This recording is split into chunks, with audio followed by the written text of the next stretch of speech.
Hello and welcome to Front Porch Conversations here at Advent Christian Village. Today we're in the youth pavilion at Camp Swanee. You can travel around seeing the village by where we film from time to time. But my guest today is Ann Perry. Ann, thank you so much for agreeing to come and sit down with me and chat. I'm happy to do it. And tell our viewers where you live. Butterfield Acres. And that's right off campus. Yes. But it's a part of the activities and life of the village. Yes, very much. And how long have you lived there? 36 years. Tell us a little bit about how you got here. Not just actually to the village or to this area to live, and we'll go back a lot. You have a lot of other stories to tell. Okay. How we wound up to settle here. We were in the ministry, and we were in the West Jacks Church, and the mentor to John was Butterfield, Reverend Bilford Butterfield. And when John was in ministry, before he retired, the Butterfields came up, visited us, and said, "John, when you retire, you're going to need a place to live. I have a farm out there, and I will sell you a piece of it, what didn't cost too much back then, and you can pay me as you're able." So I said, "I don't want to live there. It's old people." And but anyway, we realized that we had to have a place when he retired, and so we bought the property and wound up here years later. And built a home. Built a home. Well, now let's go back a few years. Where were you born and where did you grow up? Adel, Georgia, little small town close to Valdosta, Tifton. Mm-hmm. It was back in the 30s, Depression. It was a Christian community, basically, and Mother and Daddy loved the Lord, and they were Advent Christians. I'll tell you later about how they became Advent Christians.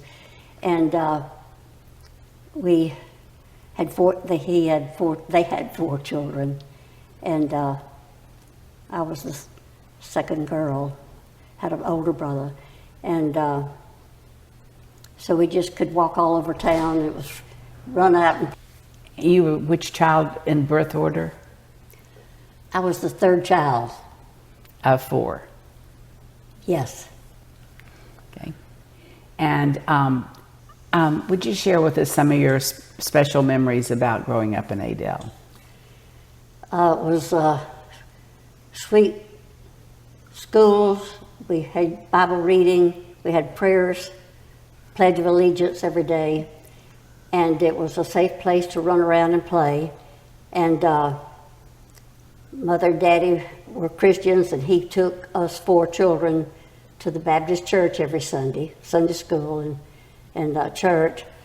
And Mother stayed home and cooked dinner, and we really were poor. It was in the 30s, but she took sewing in for people, and that helped some. And Daddy had to work at the Ford place, and back then I think it was $10 a week. But anyway, they were sweet, and we had a little town revival service, Adel, and most of the town attended, and I went, and it was in a tobacco barn, had benches, and the pastor spoke. I don't remember what he said, but I was sitting there with my family, and when he asked to come down and accept the Lord, the Lord just pushed me out of the thing, and I ran, and I remember seeing the sawdust on the floor, and I gave my life to the Lord then, and several of my classmates did too. About how old were you, Ann? I was 9, and then I was baptized there at the Baptist church, and so that's... Would you share with us a little bit about how your parents, or your father at least, came to know about the Advent Christian denomination? Yeah, exciting. Daddy, they weren't married yet. Daddy lived with his dad, and they had a bunch of kids. Mother lived over in Wickham, out in the country in Wickham. Daddy was in the country at Climax, Georgia, 5 or 10 miles apart, I guess. And they were both Christians, but my daddy's sister married Emery Marchant from the Panama City Church, and he was in the Advent Christian Church there. And when Aunt Edna went over there, she came back and told her daddy, she said, "Daddy, he said that Jesus was coming again." And Granddaddy says, well, tell me about it. And she said, well, he's coming again. Jesus is coming again. And he says, well, I'll build an arbor out front and invite the neighbors, and you tell that preacher to come and preach here and let us hear that message. So the people in the area came, and it was Jack Jones's grandfather. And a lot of people living here have known Jack Jones and Yes. his ministry for years. Yes. And so after that, they formed the Climax Advent Christian Church. And but they were already Christians. They'd been baptized in a creek. Mm-hmm. But anyway, they love the Lord. Were you baptized in a creek? No. In the Baptist church, they did have a Baptist church. Okay, So, just wanted to check. yeah. And I wore my Easter dress. Mother made us one dress a year for Easter, and then one dress for the summer, winter wear to church. And mine was a pink skirt and a little white top. So I remember going down in there and be baptized. And how old were you when you learned about the Advent Christian Church? Well, then, when I was a little girl, Oh, okay. they told us about it. And Mother would every day sit in the rocker with me and my little youngest sister and read Bible stories. We had a big Bible with the pictures, and I remember that. And you finished school all in Adel, Georgia? No, I was finished 5th grade. Okay, and then where? And the were war you? broke out in 41, and then the next year we moved to Gainesville, Florida. Daddy changed jobs, and I forgot what you asked me. Where did you finish school? It Oh, was in Gainesville. Went to high school there, and then I went to University of Florida for a year and a half. And you mentioned your husband earlier. How did you meet? My mother had been visiting her relatives up in the country in Climax, Whigham, and my husband John, I didn't know him, but his mother was a good friend of my aunt, and he was up there at Thanksgiving spending with his family, and some of his relatives says, well, you ought to go over and take Willa home, who was my mother up there, and said, she's got 3 good-looking girls, and one of them's a grass widow. That means she was divorced. And so they came down. He said, okay, and he went over to ask Mother if he could drive her home. And she said yes, because I was going to ride on the bus. And when they came, I was the only girl at home, and he came in and we sat and talked till Mother said stay for supper. And then Daddy came and the 3 of us chatted, and he stayed for supper, and then my other 2 sisters came, and I said, well, they were the ones the boys liked. I said, he won't be looking at me anymore. But while we were sitting there at the table, I kept looking at him, and he was always looking at me. So anyway, he asked me if he could come the next weekend and date, and I said, okay, you can come go to church with us. So that was how I met him. And then my daddy said he knew characters, and John was in the Navy, stationed over at Cecil Field in Jacksonville, and Daddy said, well, John, make this your second home. So he did. And how long were you seeing each other before you got married? We met in November and married the next August the 18th. We were married 61 years. That's quite a record. Mm-hmm. And it sounds like from what we've talked about, you've had a wonderful marriage. Very wonderful. So after you were married, where did you live?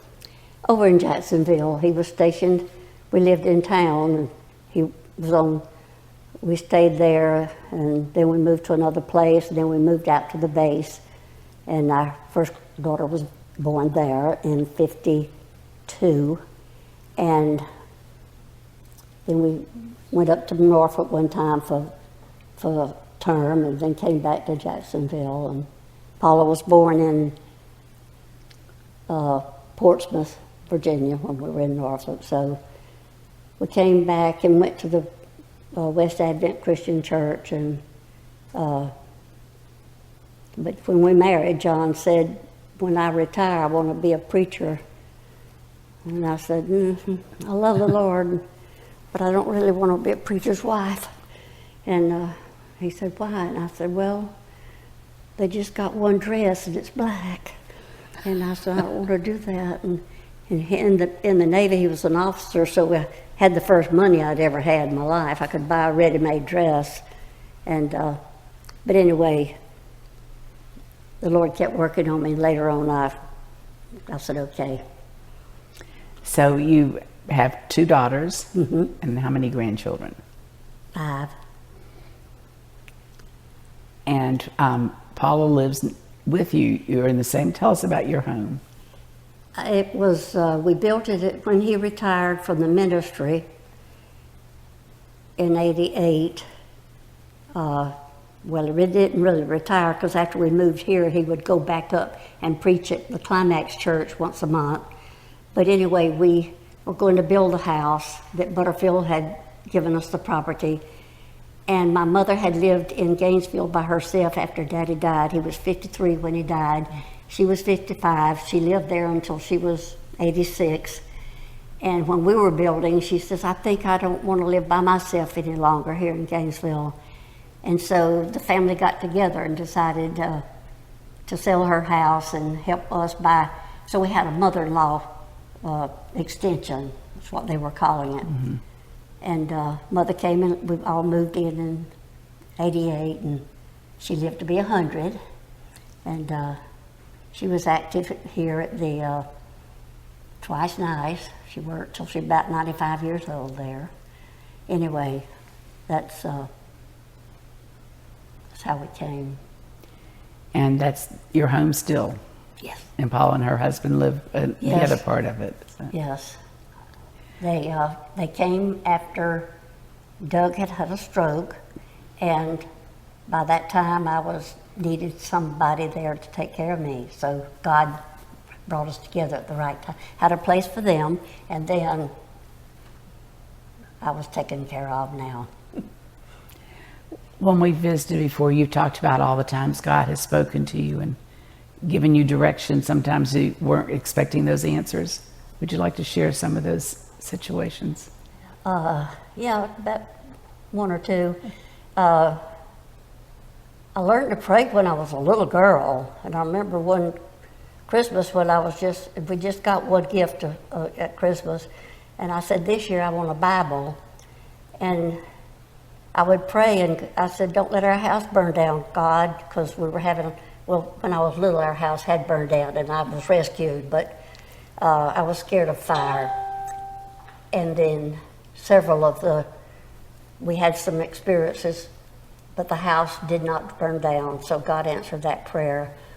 And then when I had been in college and dated boys, but I had good friends, but I didn't love them. And I said, well, God, I need somebody that I can love. Would you send me somebody? I remember kneeling down and praying that definitely one night. 2 weeks later, that's when John brought Mother home. So that was an answer to prayer.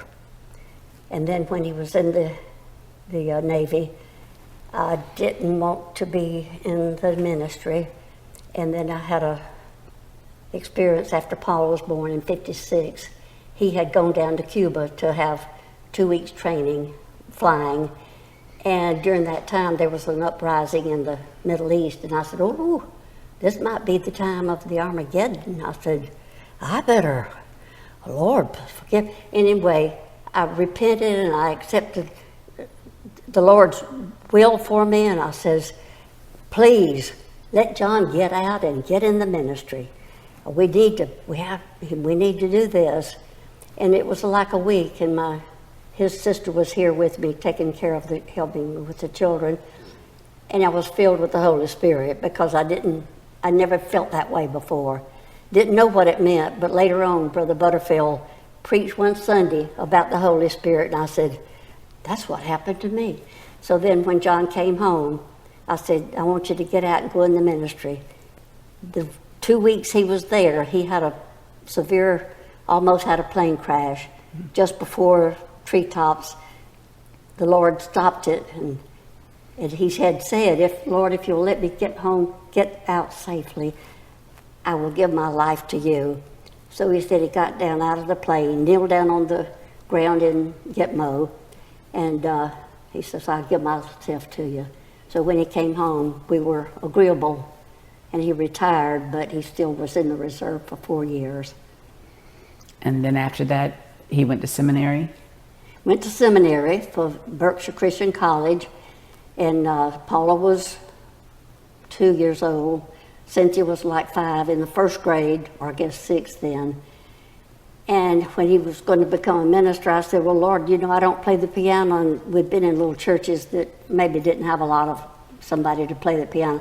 I said, would you please have one of my girls at least to learn how to play the piano, to play when we get to church. And so I told John, I said, we need to find a teacher and let Cynthia learn to play the piano. Well, when we left Berkshire, we were going to pay Mother back $150 that we had borrowed from her for schooling. She said, no, when you go to Concord, New Hampshire, go buy a piano and let Cynthia take piano lessons. So Cynthia would have been in the 5th grade.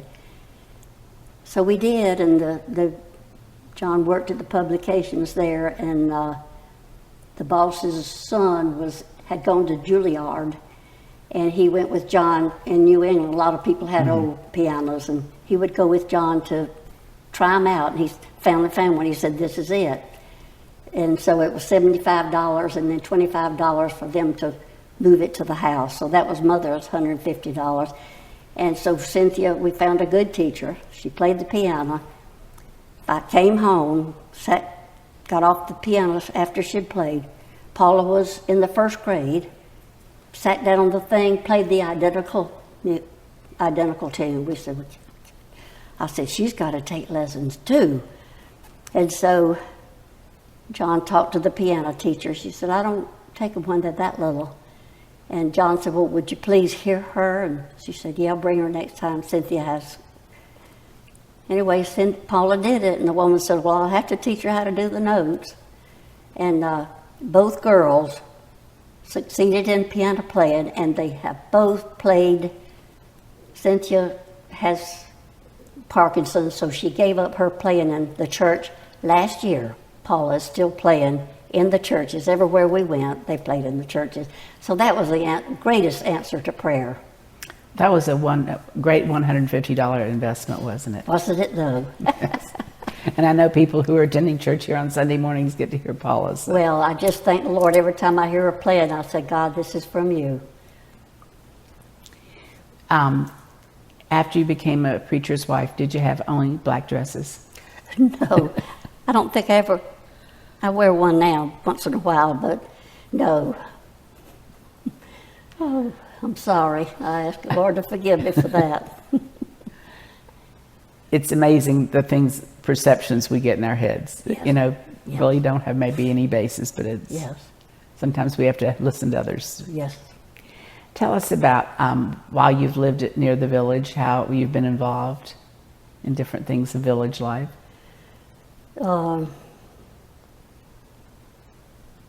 I just really wasn't involved in teaching or anything or working, because I never worked. I was always a housewife, and but my interest was attending church. The main, very important part was prayer life, so I was in a prayer room, and went to church every time it was open, mission meetings, and anyway, it was just wonderful to be here, and the fellowship we have with the Christian, it's just like it's a family. That's why he said it's a family of God. And then in the mission meeting not long ago, I fainted, never had done this before, and when I woke up, all the bishop women were there, said I'd been passed out of 5 or 10 minutes, and they had called Paul and Doug. They were there, and the medics were there, and there was no explanation. But what if I had been somewhere else? Mm-hmm. But God is always there. And how many years has God been with you? All my life. And I know I got permission ahead of time to ask you. Would you share with us your age? How old are you? 93. Well, you told me something the other day that I think is a wonderful story. Would you talk about biscuits and ham? You asked me what was my favorite food, and I said ham and eggs and biscuits. Country ham, Which is salty. which is salty, but the doctor said that my salt was low and I could eat all I wanted, so And you're trying to keep that up, huh? I'm sorry, I do, yes. Well, it has not impeded your longevity then. No. No. But you have evidently come from great genes if your mother lived to be 100 Yes. also. Had an aunt that lived 102, and I have a cousin that's over 100, and he's out plowing every morning up in Georgia. So God has blessed me. I know that you knew about the Advent Christian Church for a long time. Yes. But how did you first learn about Advent Christian Village or Camp Swanee? When we moved to Gainesville the year after the World War II started, they did have an Advent Christian church there, so we were in it. And one of the ladies cooked at the Camp Swanee in the summertime. She was a cook. And so they said, Ann, you need to go to Camp Swanee. And so another lady in the church, Mother took us to the bus at the night before the camp, and we got on the bus, rode to Live Oak, got there before day, went over, sat in the railroad ox thing waiting for the Lopin' Gopher. And when it was morning, we walked over to the little dime store, and I had my little coin purse and $12 in it. That's what it was for 1 week at camp. And when we got back to the railroad station waiting, I told Miss Toms, I said, I can't find my money. So we walked back to the dime store, looked around, nobody had seen it. So I just didn't know what to do. So she said, don't worry about it. So when the Lopin' Gopher came, we got on it, came to the village, Camp Swanee, and Mrs. Griffith was the cook, and she said, I'll pay for it. Don't worry about it. And she said, take her upstairs and let her have a nap because we'd been up all night. Mm-hmm. When I woke up, I didn't know where I was. But anyway, that was my first year here, and I loved it. And kept coming until I was probably 17. When you mention Lopin' Gopher, some people watching may not know what you're talking about. Will you share about the Lopin' Gopher? Well, it was just an old train. And I don't know, it was just a train, that's all I knew. Well, I do know that it was not, it only had a short distance that it traveled. Yes. And it was from Live Oak, I think, to Swanee County out here, and to Perry, and then to the Gulf. So L-O-P-N-G. Oh, yeah, that's right. But I understand, too, that people also called it I understand that how it got its name, it was because it was called the Live Oak, Perry, and Gulf.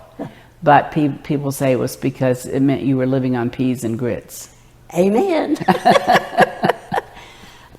But when I came here to Camp Swanee the first year, I met Travis Carter, and then the next year, you had to be 12 before you could come, I met Pomeroy.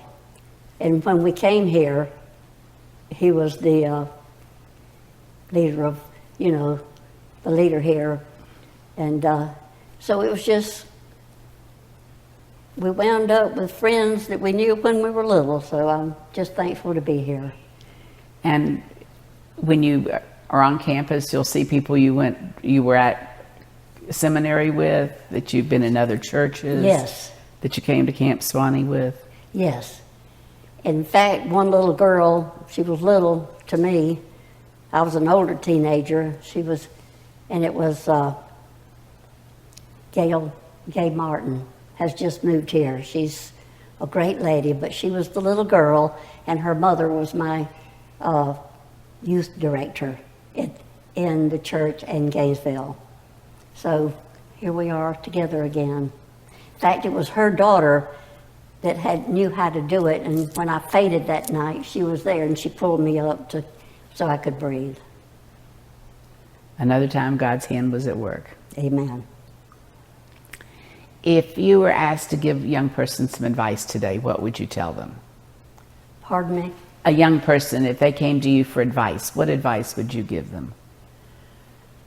Give your life to the Lord. Pray and serve the Lord. And that's a great summation of your life, isn't it? And be sure that you walk with the Lord. Be sure that I walk with the Lord and be ready when He says it's time to go in. Well, I thank you so much for sitting down with me today and sharing your great stories. Is there anything else you want to share? I can't think of anything, but I have heard of your name so long, but now you are a very lovely, gracious lady. Paula had told me, she said, don't be scared, Mother. She's a gracious lady, and you are. But thank you for the way you volunteered work. It's been my pleasure, my blessing. We'll just tell the audience right now that this is our 165th conversation that's been recorded here at the Village, and it is amazing the things we've learned and witnessed and been a part of. And I thank Tom and Don for their work in this. Yes, we do. And I thank you for saying yes to come. Yeah. And you tell people you're able to survive through this, aren't you? I did, I think. Thanks for coming and tuning in today, and we look forward to you having another Front Porch Conversation.